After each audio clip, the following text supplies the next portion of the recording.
오늘 설교의 제목은 에베소 성도들처럼 요한복음 읽기입니다.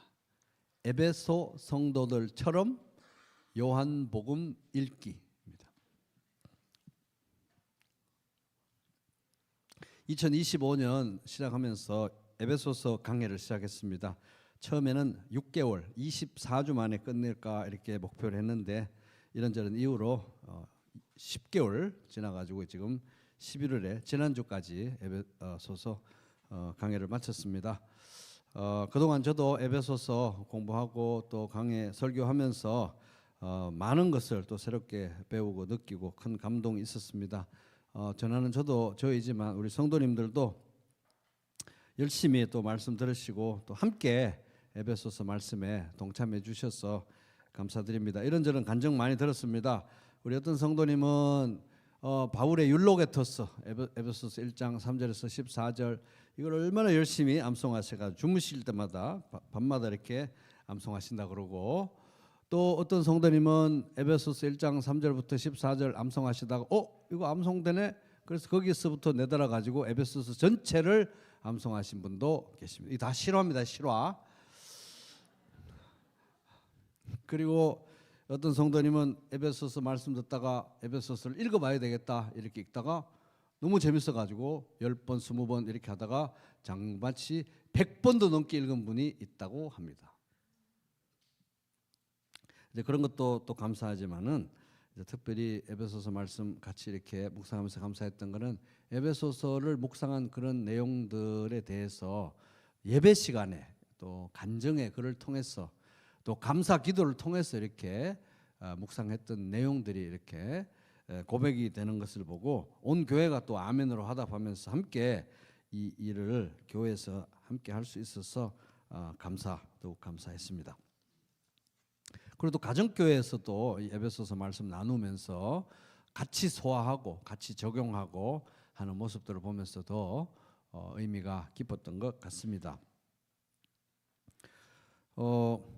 이제 유익은 이제 말씀 전하는 제가 제일 컸던 것 같습니다. 그래서 에베소서를 통해서 예수 그리스도의 비밀 또 교회의 신비 이런 것에 대해서 전에 느끼지 못했던 큰 각성을 저도 하게 되었고, 바울이 말했던 그 청량할 수 없는 그리스도의 풍성함, 이것을 나도 평생 알아가는 것을 목표로 삼아야 되겠다 이런 생각을 하게 됐습니다. 그리고 이제 바울이 에베소서 제일 마지막 절에 6장 24절에 죽지 않는 사랑, 부패하지 않는 사랑, 불멸의 사랑으로 예수 그리스도를 사랑하십시오. 그럴 때 여러분에게 성도들에게 하나님의 은혜가 충만할 것입니다. 나도 그런 삶을 살아야 되겠다 이렇게 또 다짐하게 되기도 했습니다.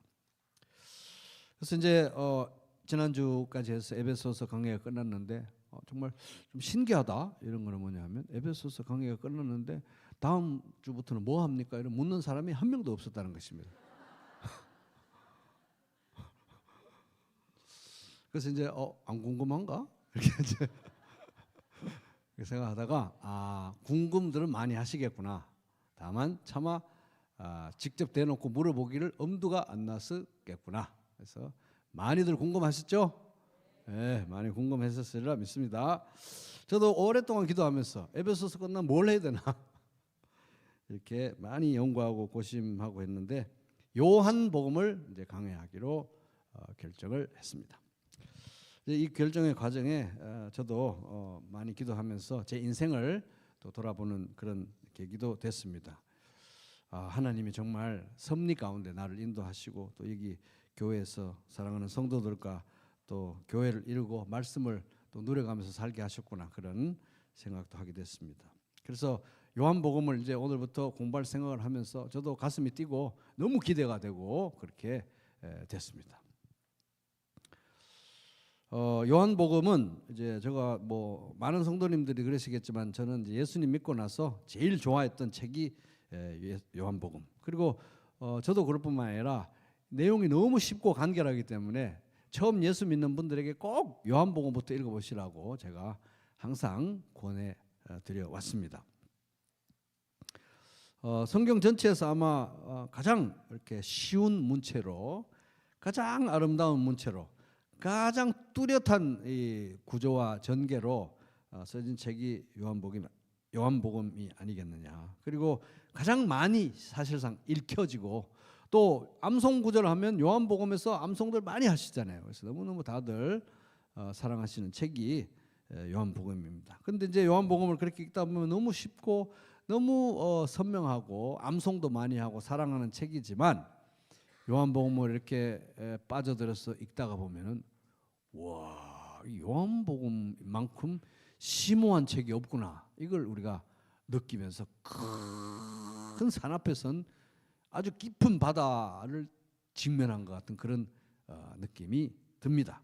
어떻게 이렇게 쉽고 명쾌하게 아름다운 문체를 썼는데 어떻게 이렇게 깊이를 알 수 없을 만큼 심오할 수 있는가? 하나님 말씀이기 때문에 그러겠죠. 저는 이제 2006년도부터 달라스 신학교에서 이제 두 번째 유학을 가가지고 박사 과정을 자그마치 8년이나 했는데 그 중에서 이제 3년을 끄트머리에 논문을 썼는데 3년 동안 쓴 이제 논문이 요한복음에서 썼어요. 요한복음에서. 그래서 3년 동안 아주 그냥 밤낮으로 요한복음을 붙들고 실험을 하면서 박사 논문을 쓰고 그렇게 해서 이제 부평교회로 하나님 인도해 주셔가지고 이제 목회를 하도록 이제 인도하셔서 여기 왔습니다. 근데 이제 10년이 지난 이 시점까지 제가 늘 생각했던 것 풀리지 않는 의문 중에 하나는 내가 이렇게 부평교회 와서 목회하는데 뭐 성도님들의 뭐 수준이 낮다 이런 걸 떠나가지고 이렇게 부평교회 와서 목회를 하는데 굳이 그렇게 8년이나 박사 과정을 할 필요가 있었을까 이런 생각이 좀 들었고 솔직히 말해서 그리고 제가 그 논문을 쓸 때 머리 아팠던 걸 생각을 하면은 그렇게 요한복음을 그렇게 어렵게 그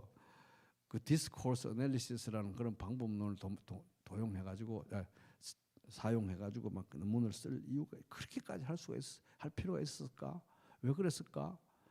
어디다 써먹지? 그런 거를 누구한테 설명해도 못 알아듣는 그런 걸 어떻게 왜 썼을까? 이런 생각을 많이 했습니다.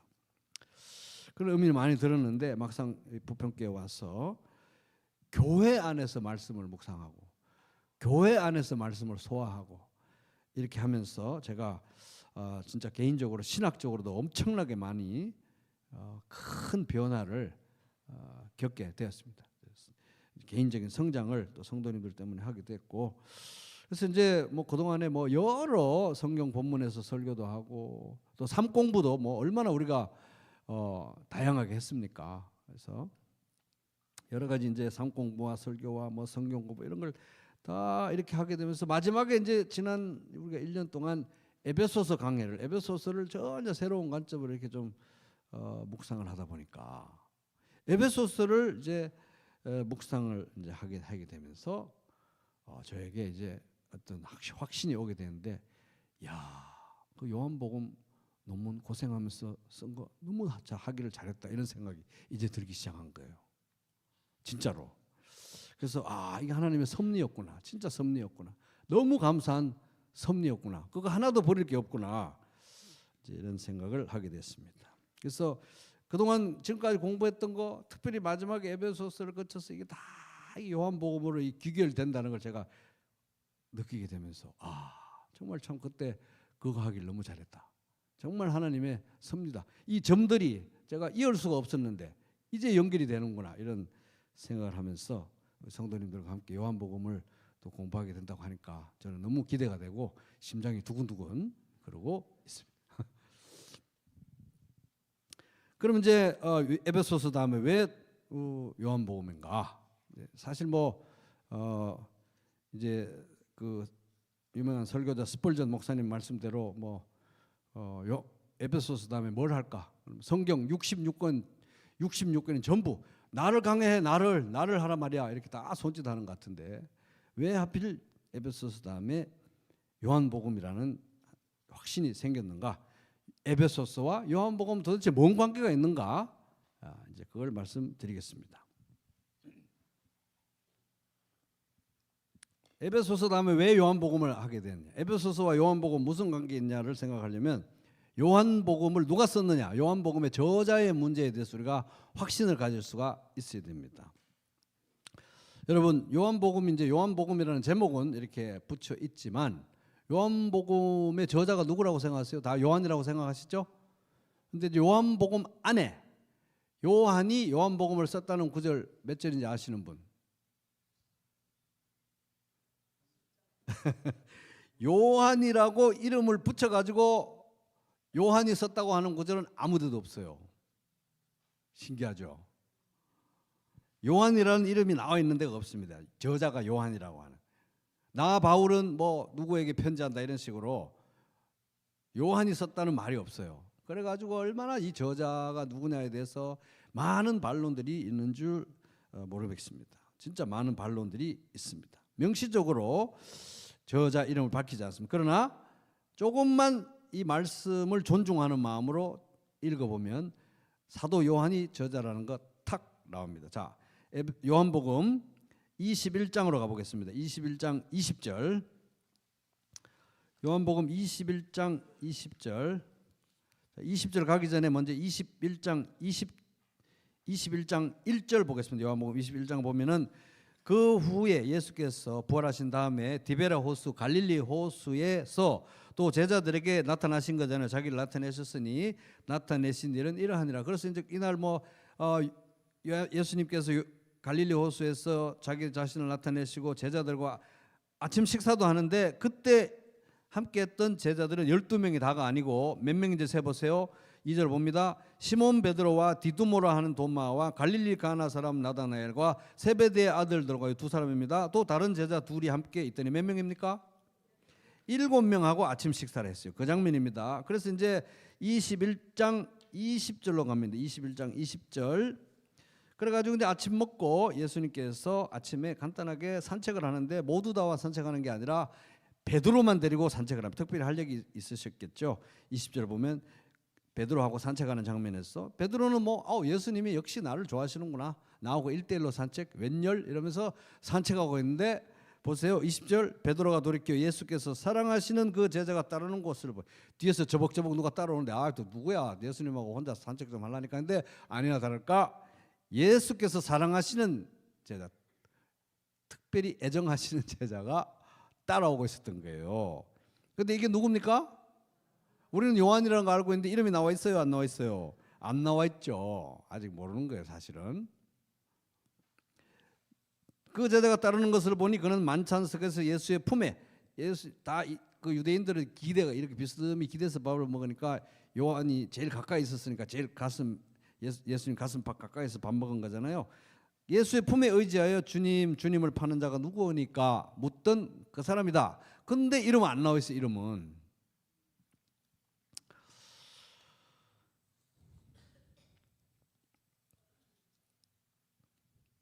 그래서 이거 가지고 이제 시비를 삼아가지고 이봐라 요한이 요한복음 썼을 리가 없다. 동명이인이겠지. 아니면 다른 사람이겠지. 이렇게 온갖 비평학자들의 얘기가 있습니다. 그러나 이제 우리가 말씀을 존중하는 마음으로 딱 보면 분명하게 이거는 사도 요한이에요. 그걸 우리가 이제 얘기를 해줄 수가 있어야 되니까 근거를 찾자는 겁니다. 어떻게 이게 예수께서 사랑하시는 제자 이 사람이 사도 요한인지 보자는 거예요. 그건 그렇고 이제 요한복음에 이제 저자가 만약에 사도 요한이라고 한다고 하면은 자기가 자기를 가리켰어. 예수께서 사랑하시는 제자 이렇게 쓰는 것도 참 그거 대단한 거 아닙니까, 그죠? 그래서 오해를 더 받은 거예요. 어떻게 자기가 예수께서 사랑하시는 그 제자라고 자기를 가리켜 그걸 쓸 수 있느냐? 오해의 소지도 있지만 반대로 생각하면 우리 자식들 중에 엄마가 나 제일 사랑해 자식들끼리 그렇게 말하잖아요. 그 말은 뭡니까? 이 사람은 예수님의 사랑을 너무 좋아하고 예수님을 너무 사랑하고 예수님이 나를 사랑한다는 것에 대해서 그 누구보다 확신이 있었던 사람이라는 거 우리 힌트를 얻을 수 있는 것입니다. 그래서 이제 이 사람이 예수께서 사랑하시는 제자가 저자라는 거 어떻게 알 수 있냐? 21장 24절 시작. 이 일을 정언하고 이 일들을 기록한 제자가 이 사람이라 우리는 그의 정언이 참된 줄 아노라. 근데 연속성은 있어요. 아까 이제 예수께서 사랑하시는 그 제자가 바로 예수님에 대해서 일일이 목격자로서 목격하고 기록했다. 근데 이름은 안 쓰고 있어요. 이름은. 근데 우리 이제 동양 사람들이 금방 이해해요. 이 겸손의 표시구나. 그죠? 너무 자기 이름 막 그렇게 대놓고 하지 않잖아요. 동양 사람들은. 서양 사람들은 이해하기 어려운 거예요. 자, 여기까지 이제 우리가 보면서 알 수 있는 거는 예수께서 사랑하시는 제자, 품에 기대했던 제자, 요한복음 썼다고 하는 이 제자가 12제자 중에 한 명이었다는 건 분명하고, 12제자 중에서도 추려서 그날 갈릴리에서 밥 먹었던 7명 중에 한 명이라는 것까지 이제 나옵니다. 그죠? 7명 중에 한 명까지 나옵니다. 이 요한복음 저자가 누군지 엄청 중요해요. 이거 굉장히 중요합니다. 이것에 대해서 흔들리면 지금부터 얘기가 안 돼. 그래서 이게 말씀드리는 거예요. 잘 들으셔야 됩니다. 자, 이제 최후의 만찬 자리로 가보면 요한복음 13장 21절 앞으로 쭉쭉 넘겨가지고 13장 21절에 보면은 최후의 만찬 자리입니다. 그래서 이제 보면은 여기서 예수님이 제자들의 발 씻기시고 최후의 만찬 하시고 이러면서 느닷없이 예수님이 너희 중에 한 명이 나를 팔 거야 이렇게 말씀하시죠. 13장 21절 예수께서 이 말씀을 하시고 심령이 괴로워 정언하여 이르시되 내가 진실로 너희에게 이르노니 너희 중 하나가 나를 팔리라. 이거 가로 유다인지 우리 알지만은 이 당시 제자들은 누구야 도대체 누가 그런다는 거야 했던 거예요. 그러니까 쑥닥쑥닥 이제 하는데 당시 이제 12제자들 다 궁금했는데 그 중에서 궁금한 거 제일 못 참는 성질 급한 사람이 베드로입니다. 베드로는 좀 멀찍이 앉았겠죠. 요한은 예수님 가장 가까이에 딱 기대 가지고 밥을 먹고 있는데 보세요. 22절 보세요. 제자들이 서로 보면 누구에게 대하여 도대체 누구 얘기하는 거예요? 누구에게 대하여 말씀하시는지 의심하더라. 예수의 제자 중 하나 곧 그가 사랑하시는 자. 또 여기 또 나오죠. 그가 사랑하시는 자. 이름 안 나와요. 그가 사랑하시는 자가 예수의 품에 예수님 가장 가까이서 밥을 먹고 있었습니다. 근데 물어보고 싶으니까 베드로가 직접 못하고 24절에 보세요. 베드로가 머리짓을 해요. 저 보세요. 머리 어떻게 하냐면 저기 그 사랑하시는 자한테 이렇게 한 거예요. 물어봐. 머리짓을 하며 말하되 말씀하신 자가 누구예요? 빨리 와. 이렇게 된 거예요. 그러니까 딱 캐치를 하고 예수의 가슴에 그대로 의지하여 말하되 주여 누구입니까? 이거 딱 보면 베드로하고 이 예수께서 사랑하신 제자하고 굉장히 친하다는 걸 알 수 있어요. 이것만 보면은 뭔 말인지 다 아는 사이인 거예요. 근데 실제로 이 예수께서 사랑하신 제자 나중에 이제 이 요한복음 뒷장면에 보면은 예수님이 부활하셨을 때 그 현장에 달려간 남자들 중에 최초 2사람이 베드로하고 이 예수님이 사랑하신 제자예요. 이름은 안 나오지만.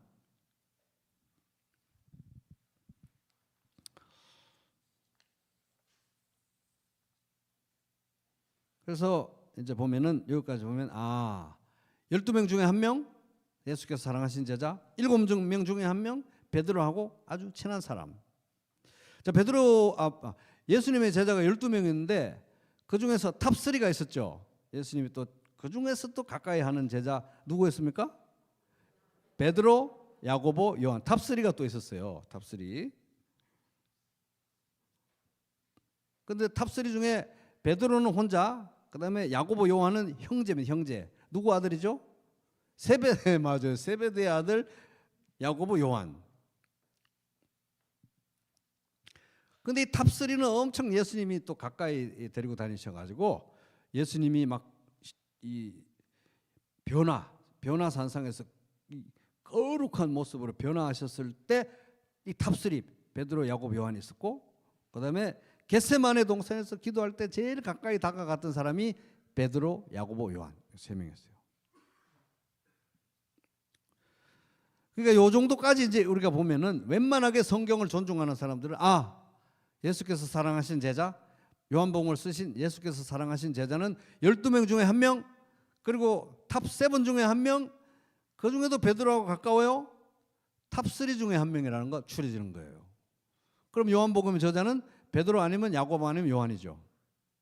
베드로는 아닙니다. 왜 베드로가 아닙니까? 딱 생각해봐도 요 아까 보면 베드로와 예수께서 사랑하시는 제자가 무덤으로 뛰어갔다고 되어 있으니까 베드로는 그 사람이 아닌 거예요. 그죠? 그리고 요한복음에서 베드로 이름은 쭉 나왔기 때문에 그러면 베드로, 야고보, 요한 중에 요한복음을 썼을 법한 후보는 야고보와 요한인데 야고보도 아니에요. 왜 야고보가 아닙니까?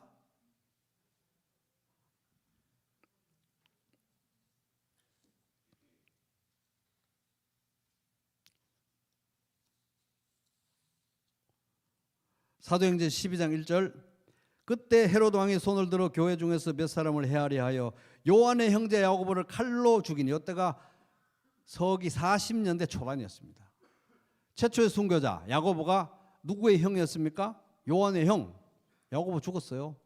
근데 요한복음이 써진 때는 언제냐 하면 한참 뒤에 서기 90년. 그러니까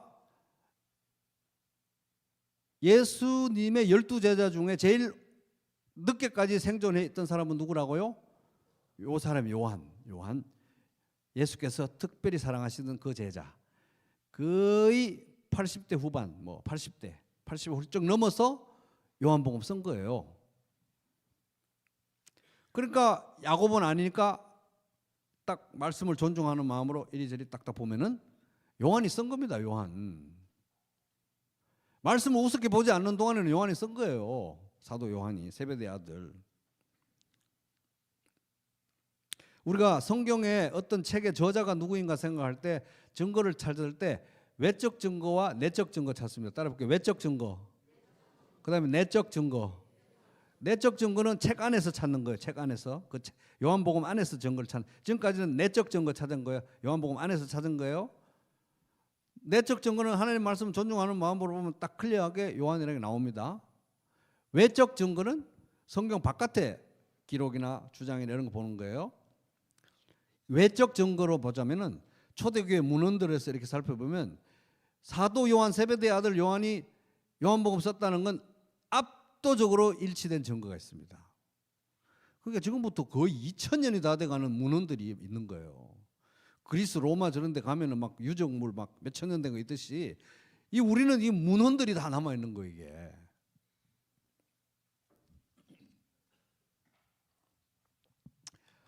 아직도 계속 요한복음의 저자 얘기를 하는데 왜 얘기를 하겠습니까? 너무 중요하기 때문에. 그러니까 너무 중요하기 때문에.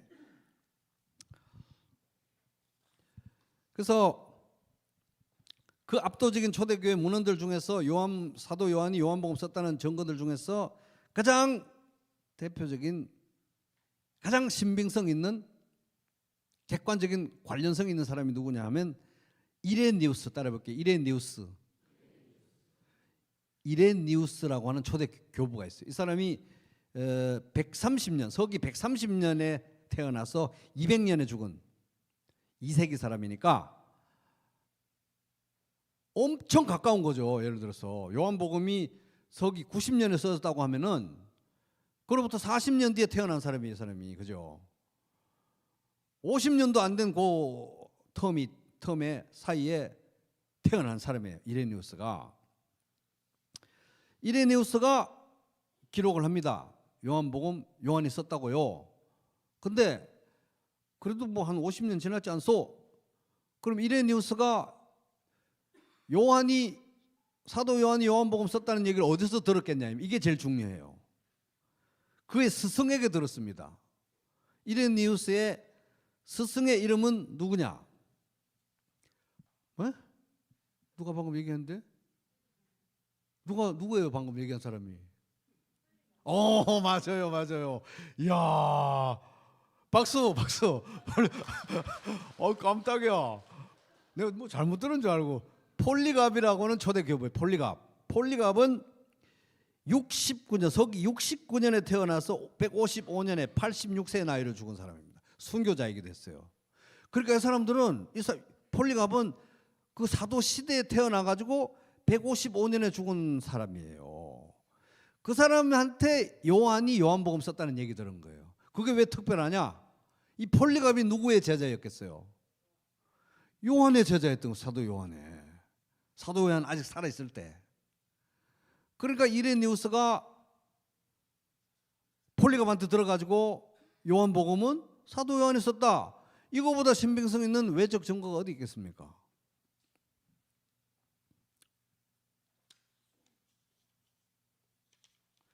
이레니우스가 이렇게 말합니다. 이렇게 썼습니다. 이레니우스. 주님의 제자 요한. 예수님의 품에 기대었던 바로 그 제자 요한은 소아시아, 요즘에 터키 그 지역이죠. 소아시아 에베소에 머무는 동안 복음서를 기록했다. 요한복음 썼다는 거예요. 이렇게 쓰고 있습니다.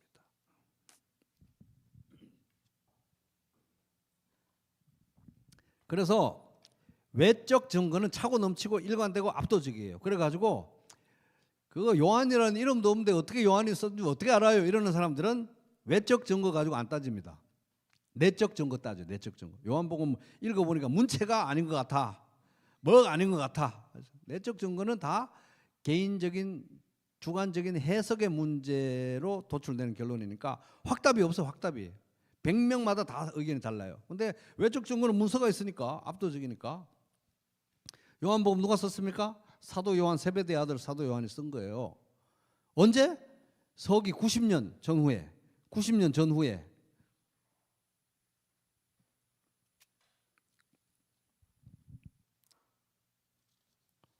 근데 어디에서 썼냐 이거예요. 어디에서?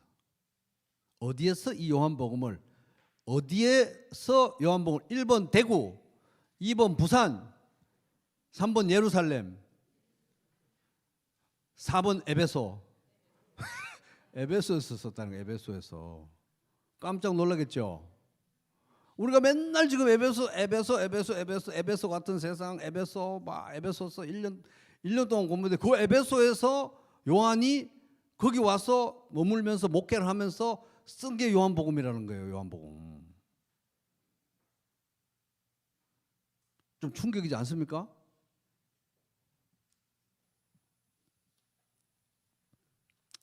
근데 희한하게도 감사하게도 그 요한복음 요한이 썼겠어요? 이렇게 반대하는 그 비평학자들 중에서도 하여튼 다 반대하는 그 사람들도 요한복음이 에베소에서 써졌다는 건 아무도 부정을 안 해요.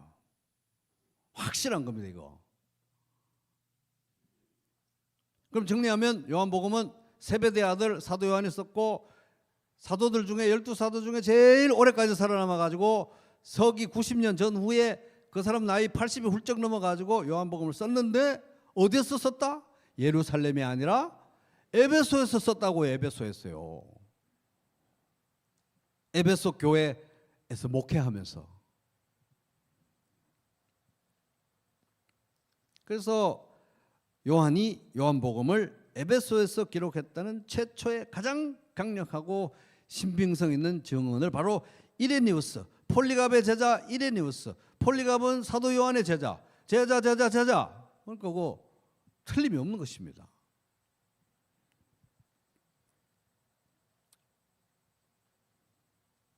그렇다면 우리가 생각해 볼 수 있죠. 사도 요한은 유대인이고 예루살렘 교회 지도자인데 어떻게 하다가 에베소까지 흘러 들어왔지? 그런 걸 우리가 생각하면 초대교회에 엄청난 박해가 있었죠. 그래서 사도행전 8장 1절에 보면 사울이 그가 스데반 최초의 순교자가 죽임당한 것을 마땅히 죽어서 싸다고 얘기했습니다. 그날에 박해가 일어나면서 예루살렘에 있는 교회에 큰 박해가 있어가지고 사도들 외에는 다 유대와 사마리아로 흩어졌어요. 그러면서 이제 참 합력해서 선을 이뤄서 복음이 온 여러 곳에 이제 전해지기 시작한 거잖아요. 그리고 또 박해가 계속 일어납니다. 사도행전 11장 19절에 보면 스데반의 일 이후로 이제 박해가 막 일어나니까 스데반의 일로 일어난 환란으로 말미암았어. 흩어진 자들이 베니게와 구브로와 안디옥에 이르러 유대인들에게 말씀을 전하고 이렇게 하다가 그 흩어진 사람들에 의해서 최초의 이방인 교회, 어디 교회입니까? 안디옥 교회가 세워지는 거예요. 거기서. 근데 그 후로도 이 예루살렘 교회들은 힘들었어요. 핍박도 있는 데다가 예루살렘과 유대 땅에 있는 사람들은 그리스도인이 아니라도 살기 어려웠어요. 왜? 로마의 압제 때문에. 그래가지고 이 유대인들이 반란을 막 일으키고 로마는 막 진압하려고 하고 이러다가 서기 66년에 어마어마한 반란 전쟁이 일어나고 4년이나 반란을 하다가 AD 70년에 로마의 티투스 장군이나 살아봐가지고 예루살렘을 아주 그냥 싹 썰어버리는데 돌 위에 돌 하나도 남지 않을 정도로 성전이 다 무너지는 헤롯 성전이. 그러니까 뭐 유대에서 예루살렘에서 뭐 그 살기 너무, 예수 믿는 사람이든 아니든 유대인들은 거기 살기 너무 힘들었어요. 근데 다행히 이 66년 그때 반란 전쟁 일어나기 전에 이 많은 기독교인들과 상당수의 교회 지도자들이 예루살렘을 떠나가지고 이 서쪽으로 이사를 하게 됐는데 그 중에 한 명이 그 무렵에 흘러간 사람이 사도 요한 어디로 갔다? 에베소로 간 거예요. 에베소로.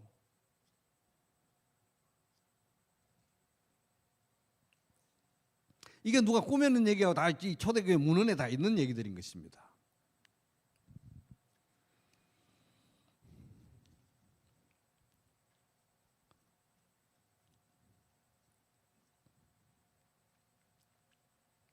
그래서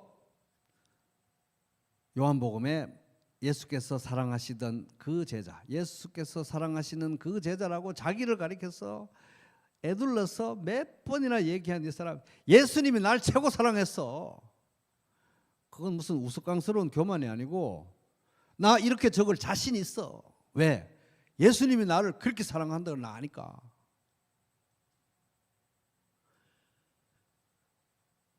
뭐 12제자 중에 뭐 상대평가한 것도 아니고 우리 각 성도들이 예수께서 사랑하시는 그 제자가 바로 나라고 말할 수 있어야 될 줄로 믿습니다. 그 사람이 요한복음 쓴 거예요. 80이 훌쩍 넘어가지고 서기 90년 전후에 어디서? 에베소에서 목회하다가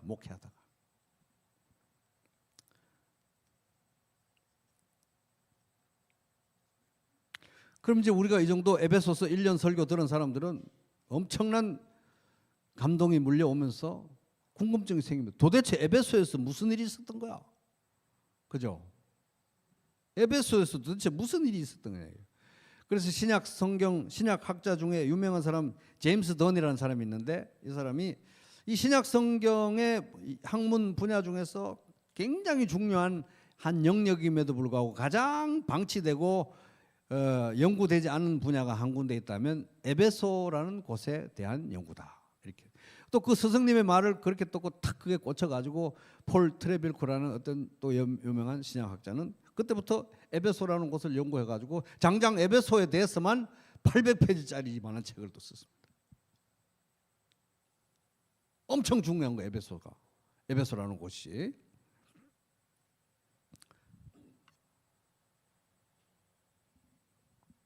그 당시 1세기의 로마 제국에서 제일 큰 도시 몇 개를 꼽으라면 4개, 탑 4개 중에 4번이 바로 에베소였습니다. 제일 큰 도시였어요. 뭐 로마, 안디옥, 뭐 알렉산드리아 이런 데 있지만 4번째로 큰 도시가 에베소. 에베소는 터키 딱 서쪽에 있으니까 유럽과 아시아를 잇고 이 특별히 이 소아시아에 있는 사람들은 에베소만 바라보는 거예요. 에베소에 요새 뭐가 유행이지? 아, 그 옷 에베소에서 봤어. 그러면 그때부터 얼마 안 돼가지고 바로 1세기 사람들이라도 소아시아에 쫙 퍼지는 거예요. 에베소 뭐가 유행이야? 그래서 우리 요한계시록 2장 3장에 보면은 소아시아 7교회 나오잖아요. 7교회. 에스보 두사빌라, 에베소 교회, 서머나 교회, 버가모 교회, 두아디라 교회, 사대 교회, 빌라델비아 교회, 라오디게아 교회 7개인데 이렇게 에베소에서 또르르 동그랗게 이렇게 돼 있어요. 다 서로 연결하고 에베소에서 뭔 일이 있었어? 그러면 다 금방 퍼지는 그런 7개 교회였던 거예요. 이 에베소가 얼마나 대단했냐면 그 당시에 전기도 안 들어오는데 밤에 환하게 불을 켜놓고 쇼핑 거리, 명품 거리 거기서 막 무역 배 들어오죠. 신기한 명품 다 들어오죠. 대단하잖아요, 그죠? 그 에베소에 제일 딱 가면 명물이 뭐였냐면은 아르테미스 신전이 아르테미스 신전이 있었는데 아데미 여신을 모시는 아르테미스 신전이 있었는데 여러분 그리스 아테네에 파르테논 신전 있죠. 파르테논 신전. 그 뭐 여행 채널에 이런 데 보셨을 것이고 뭐 다큐멘터리도 보셨을 것이고 가본 분도 있나요? 혹시 파르테논 신전 보신 분 있어요? 파르테논 신전? 응? 파르테논 신전 보면은 큰 기둥들이 쭉쭉 뻗은 그리스 양식으로 그 신전 있잖아요. 이 아르테미스 신전도 그런 식으로 돼 있는데 아르테미스 신전은 그 유명한 파르테논 신전보다 4배가 컸답니다. 4배가. 이 기둥들이 쭉쭉 뻗어 올라있는데 기둥 하나의 지름이 2m예요. 2m짜리 기둥이 쭉쭉 뻗어가지고 2m 기둥이 몇몇 높이가 얼마냐 20m 높이에 폭이 2m가 쭉쭉 뻗는 그런 기둥이 몇 개 정도 있었을까요? 127개가 있었대요. 그러니까 그 고대 당시에 7대 불가사의 중에 하나였다는 거예요. 그러니까 에베소의 자랑이기도 했지만 온 소아시아의 자랑이고 온 로마의 자랑이었던 거예요. 그러니까 뭐 유럽, 아시아 사람들이 다 이 아르테미스 신전 보러 와가지고 와 이런 게 다 있나? 역시 종교도 이런 명품 종교를 믿어야 되나 봐. 그러는 게 아르테미스 신전이었던 거예요. 거기에서 유행하는 건 전부 소아시아로 유행하는 거예요. 그러니까 바울이 거기에다 딱 거점을 잡고 교회를 개척하고 특별히 3년 동안 거기서 머물면서 성경을 가르치니까 제자들이 일어나고 전도자들이 일어나서 에서보 두사빌라 이렇게 교회 7교회를 퍼지고 교회들이 막 세워지는 거예요. 그래서 나중에 아시아 전체가 복음을 들었다고 할 정도로 파급력이 컸던 게 에베소가 그런 곳이었기 때문에.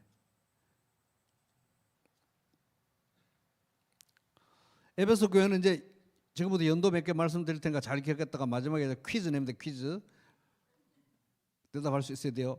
에베소 교회는 53년도에 세워졌습니다. 서기 53년, 따르게 53년. 지금은 2025년. 그때는 53년. 53년에 교회가 개척이 되고, 그리고 이제 3년 동안 머물다가 떠났어요. 바울은 이제 7년 뒤에 로마 감옥에 갇힙니다. 60년에 로마 감옥에서 편지를 썼는데 에베소 교회를 향해서 쓴 편지가 이름이 뭐죠? 에베소서.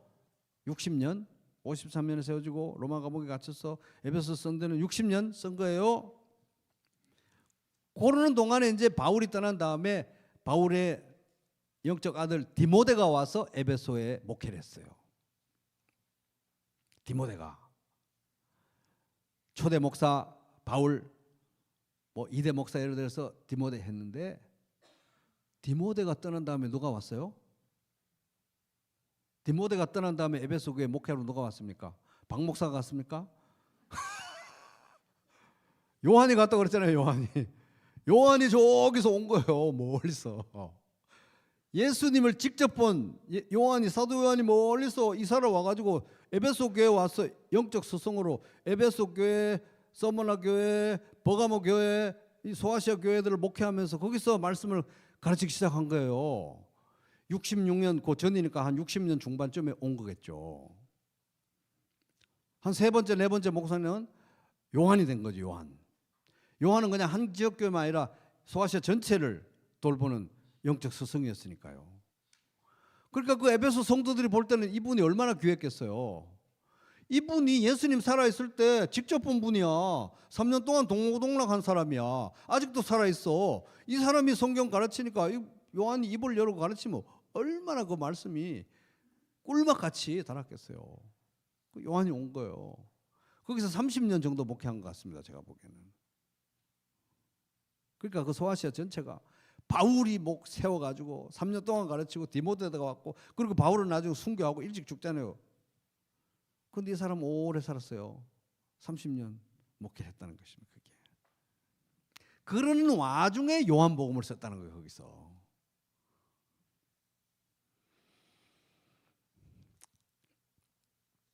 그래서 요한복음은 학자들이 90년 전후로 써졌다. 80년대 후반대라고 하기도 하고 90년 초라, 90년으로 잡겠습니다. 자, 53년에 세워지고 60년에 에베소서 받아서 읽었고, 요한복음은 에베소에서 요한이 90년에 썼다. 90년에 썼다. 그렇게 목회하다가 요한이 어디로 잡혀갑니까? 반모섬이라는 가까운 섬으로 잡혀가요. 왜? 복음 전하다가 핍박받아가지고. 이제 이미 사도 바울 있을 때부터 핍박이 시작이 됐는데 핍박이 점점 강해지다가 서기 90년 정도 되면 이제 핍박이 거의 강해져서 반모섬으로 아예 유배를 보내버리는, 거기서 사도 요한이 계시를 받아가지고 종말에 대해서 쓰고 그리스도의 재림에 대해서 쓰고 한 게 뭔 책입니까? 요한계시록을 쓴 거예요. 그래서 요한계시록이 신약 성경의 제일 마지막 책인 것입니다. 근데 신약 성경의 제일 마지막 책 요한계시록에 보면 이제 종말을 어떻게 맞이할 건지 우리가 딱 가르쳐 주는데, 거기 보면은 요한계시록 2장과 3장에 아까 이제 안 그래도 요한이 한 30년 이렇게 목회하고 돌아보고 했던 그 교회들을 향해서 예수님이 직접 7교회 에서 보 두사빌라 7교회, 요한계시록 2장 3장에 나오는 그 7교회를 향해서 예수님이 직접 말씀을 주세요. 경고의 말씀을, 칭찬의 말씀을. 근데 그 중에 제일 먼저 나오는 교회 이름이 에베소 교회. 에베소 2장 1절부터 에베소 교회. 에베소가 제일 중요하니까, 이 센터니까 여기서 나온 건 다 퍼지게 돼 있기. 그래서 에베소 교회에 편지를 쓰면서 에베소 교회에 책망을 하는 겁니다. 에베소서 2장 4절에 보면 그러나 너를 책망할 것이 있나니 너의 처음 사랑, 따라볼게요. 처음 사랑. 에베소 교회의 문제는 처음 사랑을 잊어버렸다는 거예요. 처음 사랑을 잃어버렸다는 거예요. 처음 사랑. 다 잘하는데 처음 사랑이 없다는 거예요. 처음 사랑이. 그러므로 너희가 어디서 떨어졌는지 생각하고 회개했어. 처음 행위를 가지라. 처음 사랑을 회복해라. 그렇지 않으면 내가 너에게 가서 촛대를 옮기겠다. 부평교회를 부평 여기 주소록에서 빼버리겠다는 거예요.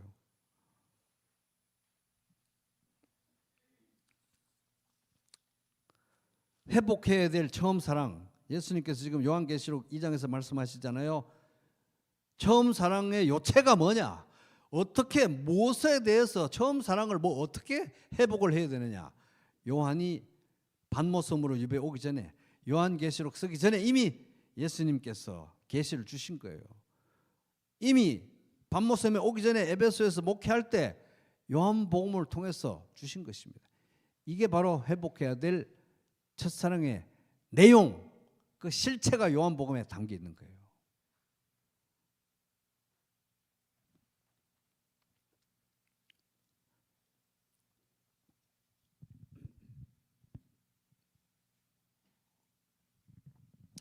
그들이 회복했어야 될 첫사랑이 식어지는 그런 조짐은 이미 60년에 바울이 에베소서 쓸 때 이미 그렇게 보였어요. 바울이 그거 몰랐겠습니까? 그러니까 에베소서 보면 얼마나 그리스도의 비밀에 대해서 쓰고, 그리스도와 교회는 동전의 양면이다. 그리스도를 사랑한다면 교회를 사랑해야 된다. 그러면서 마지막에 6장 24절에 예수님을 사랑하되 여러분 썩지 않는 사랑, 부패하지 않는 사랑, 죽지 않는 사랑으로 사랑하십시오. 불멸의 사랑으로 사랑하십시오. 그러면 여러분이 하나님의 은혜 가운데, 넘치는 은혜 가운데 거하게 될 것입니다. 이렇게 쫙 끝내는 거예요.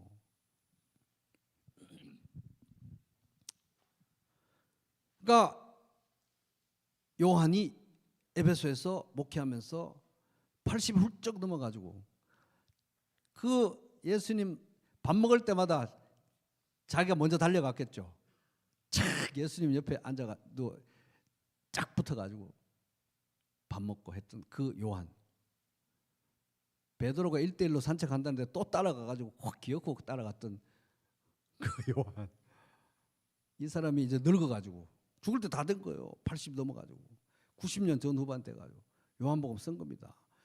그 3년 동안 예수님 따라다녔지. 예수님 그렇게 사랑했지. 예수님께서 사랑하시는 그 제자라고 자기를 말할 정도로 사랑한 이 요한이 그 후에 예수 부활하시고 성천하시고 성령 내려오시고 교회가 신약교회 태동하고 그 33년 그때부터 지금까지 60년 동안 곰곰이 생각했을 거 아닙니까? 야, 그 예수님이 가르침이 그때 그 말이었구나. 성령 오신다더니 이게 그 말이 그 말씀이었구나. 그 일을 행하시고 그 가르친 게 바로 그것이 이 교회 생활을 해보니까 이게 그것이었구나. 60년 동안 예수님 묵상한 거잖아요. 근데 어쨌든 이 요한이 그 에베소에서 30년 목회하는 동안 어떤 일들이 있었습니까? 이제 신약교회 태동하고 또 이제 복음서들이 쓰집니다. 마태, 마가, 누가 요거 세 가지 복음, 공간 복음 서로 공통점이 있다고 공간 복음이라고 하는데 이 마태, 마가, 누가 복음은 지상의 그리스도 따라해볼게요. 지상의 그리스도. 예수 그리스도가 성육신에서 이 땅에 있을 동안에 뭘 하시고 어떻게 가르치시고 어떻게 죽으셨고 부활하셨고 역사적으로 진짜 뭘 하셨는지 세 가지 관점으로 기록한 거예요. 그죠? 그러고 나서 성령이 오실 것이다. 성령 왔습니다. 땅 끝까지 이르러 내 증인이 될 것이다 했습니다. 성령 오고 오순절 사건에 교회가 신약교회가 태동하고 이제 사도들이 복음을 막 전하면서 여기저기 교회가 세워지고 그러는 동안에 마태, 마가, 누가 복음이 기록됐습니다. 지상의 그리스도에 대해서 썼습니다. 그리고 사도 바울 같은 사람들, 베드로 같은 사람들 막 사역하면서 편지 쓰잖아요. 편지. 그런 편지글들이 만들어지는데 특별히 이 에베소에 있던 성도들은 에베소 그 로마에서 바울이 쓴 에베소서라는 이 편지를 딱 받았겠죠. 안 그렇습니까? 그런 것들이 다 편지가 써진 거예요. 그러니까 이제 30년 안팎의 예수님의 지상생애를 통해서 예수님이 가르치신 그런 내용, 성령이 오실 거라고 했는데 진짜 왔죠. 교회가 태동할 거랬는데 교회가 태동됐죠. 이제 성도들은 교회 생활을 합니다. 처음에는 예수님을 눈으로 본 사도들이 교회의 주축이었지만 다 죽어가고 이제 앞선 세대들은 다 돌아가시고 다음 세대들은 예수님을 눈으로 본 사람들이 아니에요. 그러나 내가 떠나가는 것이 너희에게 더 유익할 것이다. 왜? 성령이 오기 때문에. 성령이 오면 성령이 나와 너희들을 묶을 것이고 성령 안에서 너희들은 부활하신 예수와 연합해서 그와 진짜 동행할 것이다. 그러면서 이제 이 후속 이어지는 세대들은 육안으로 예수를 못 봤지만 너희가 예수를 눈으로 보지는 못했지만 사랑하는도다. 성령 안에서 한 몸이 돼가지고 보지 못했던 부활하신 예수님을 믿고 사랑하고 성령 안에서 성만찬을 행하면서 기억하고 교회를 이루고 사도 바울이 그리스도의 비밀, 교회의 신비 막 이렇게 하면서 그런 걸 배우고 살았을 거 아니에요. 그죠? 그런 일들이 이 사이에 에베소서와 요한복음 사이에 있었던 거예요. 그럼 이제 요한복음이 써질 때 서기 90년 안팎됐을 때는 이제 뭐가 필요하냐 하면은 처음에 예수 믿었던 사도들은 이 땅에 예수님을 본 제자들이었지만 지금 제자들은 부활하신 예수님을 믿고 교통하고 기도하고 연합하고 교회를 이루는 사람들이니까 이게 이제 통합이 필요한 거야. 통합. 융합이 필요한 것입니다. 구약 성경에서 약속하신 내용들, 영원 전부터 계획하신 내용들. 물론 바울이 에베소서에서 짧게 얘기하긴 했지만 6장밖에 안 되는 에베소서에서. 그리고 예수님이 실제 오셔서 하신 일들. 그리고 성령이 오고 교회가 만들어지고 성령 안에서 살던 성도의 이야기들, 사도행전의 이야기들, 사도들이 가르친 거, 특별히 에베소서 그런 가르침들, 그리스도의 비밀, 교회의 신비 이런 내용들이 통합이 돼야 되고 이제는 부활하신 그리스도, 부활하셔서 하나님 보좌 우편에 앉아 계신 그 예수 그리스도의 관점으로 이런 모든 내용들이 통합이 돼야 되는 거예요. 마치 오늘날 어떤 조직신학자가 기가 막힌 조직신학책 뭐 1000페이지짜리 쓰고 하는 것처럼 통합이 돼야 될 필요가 있는. 그래서 에베소에 있는 제자들이 사도 요한을 찾아가는 겁니다. 가가지고 80이 넘으신 요한 선생님, 이런 말은 안 했겠지만 이제 80이 넘었으니까 더 기력이 약해지시기 전에 써주십시오. 당신이 본 예수님, 그리고 당신이 그때 이후로 예수님 부활 성천하신 이후로 지금까지 경험한 성령과 교회에 대한 이야기들, 부활하신 그리스도와 연합의 이야기들, 이거를 그 지상의 그리스도, 당신이 보셨던 그 예수님의 이야기와 통합을 해서 이제 전혀 다른 관점으로 부활하신 예수 그리스도의 그런 관점으로 통합을 해서 마치 조직 신학책 하나 쓰듯이 통합해서 써주십시오. 그게 요한복음이라는 거예요. 요한복음.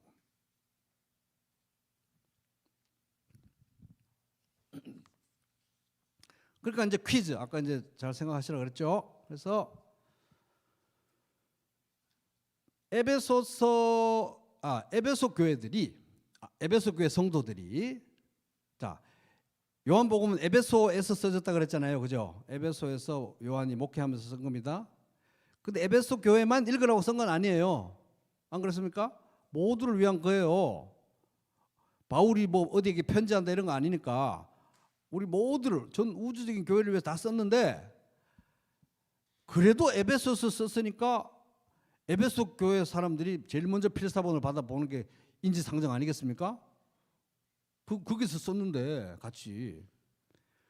그래서 에베소 성도들이 요한이 쓴 이 서기 90년에 쓴 이 요한복음을 받아봤을 때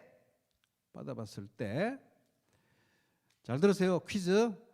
요한복음을 처음으로 딱 90년에 받아봤을 때 이 에베소 성도들은 에베소서를 몇 년간 읽었을까요?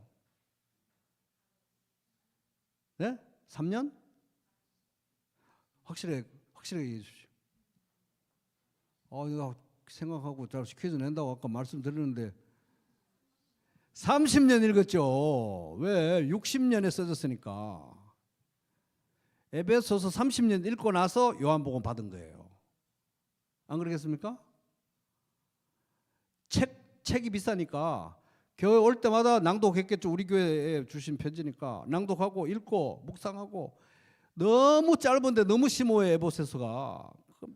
묵상하는데 그래도 우리가 알아서 묵상하기에 너무 심오해요. 이 예수님의 복음서하고 이걸 다 연결시키려니까 너무 심오해. 마태, 마가, 누가하고 이걸 다 연결시키려니까 너무 심오해요. 그래서 요한 선생님이 이걸 다 통합해서 딱 조직 신학 책처럼 하나 써주십시오. 이게 요한복음인데 요한복음 읽기 전에 이 사람들 에베소서 몇 년 읽었다고요? 30년 읽은 거예요. 30년.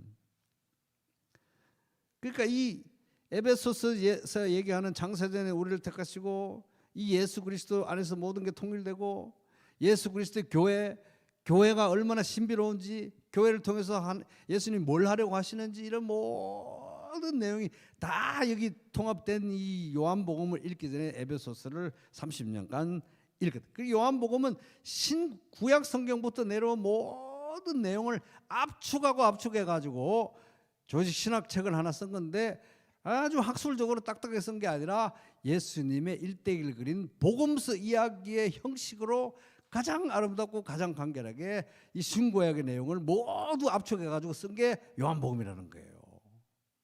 그러니까 이 요한복음을 가장 신선하게 읽기 위한 관점은 뭐냐 하면 에베소 성도들처럼 요한복음을 읽는 것입니다.